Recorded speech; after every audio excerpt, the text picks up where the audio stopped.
Trump is once again dominating media airwaves after arrest. Let's dive into the details, shall we? Some political strategists said that the recent ramping up of media coverage around former President Donald Trump during his arrest last week could be used to his advantage. This is deja vu all over again, Terry Sullivan, who ran Marco Rubio's 2016 campaign, told Politico. Trump dominates media coverage, making it impossible for his competitors to get any coverage or forward traction. Last week, Trump was charged with 34 counts of falsifying business records in connection to payments he made to Stormy Daniels and former model Karen McDougal during the 2016 campaign. Trump has framed the Manhattan District Attorney's Office's charges against him as politically motivated and made it the central theme of his 2024 presidential campaign. What's frustrating to me is we didn't learn an expletive thing from 2015 and 2016 when it comes to just giving him absolute roadblock media coverage. David Kajal, a veteran of 6 Republican presidential campaigns, told Politico on Monday morning. I get it. It's a big story, but this was getting covered like the opening of the war in Iraq or O.J. Simpson chase. You couldn't escape it. He said that for now, no GOP rival to Trump can do anything against him after the charges. I don't know that there's a strategy anybody could employ, Kajal said. Maybe try shooting someone on Fifth Avenue, he added, referring to his quip that Trump made during the 2016 campaign. Corporate broadcasters like CNN, NBC, CBS, ABC, and Fox provided live coverage of Trump's flight to New York City, arrival at the Trump Tower, and entry into the Manhattan courthouse to face the indictment. Throngs of journalists and camera crews were stationed around the court to capture the moment of Trump's arrival and departure.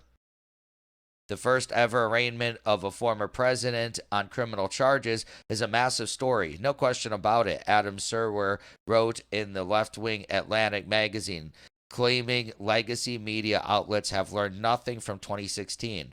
But by itself, that doesn't really explain the minute-by-minute broadcasting of his private plane arriving in New York Monday or the blanket coverage of his speech at Mar-a-Lago last week after his arraignment.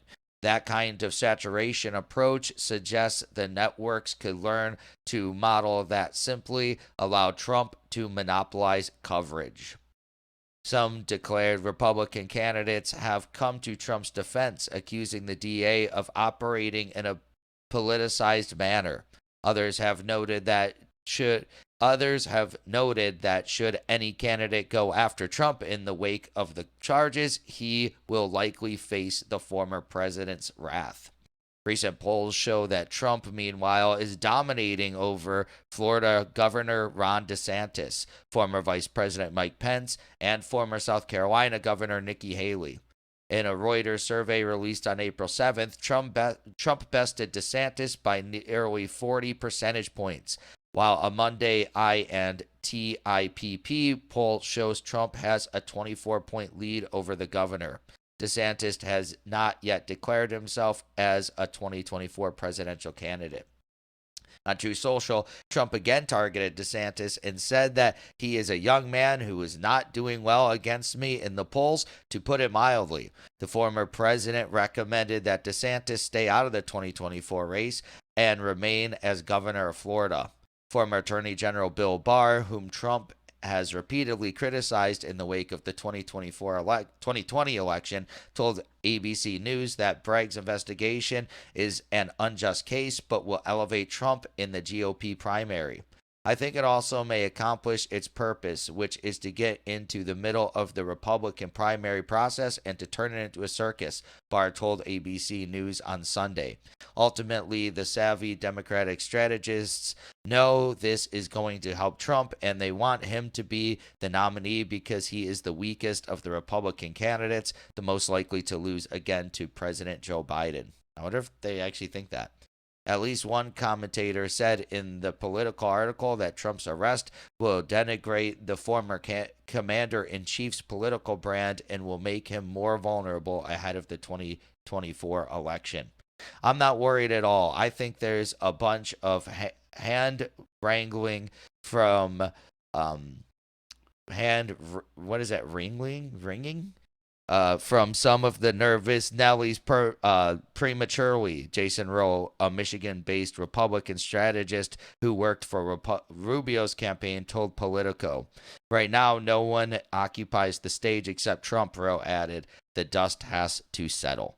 Yeah, this is very interesting. I'm not surprised. It's just going to be the same thing as 2016, and Trump will get a lot of media coverage. Trump is Trump.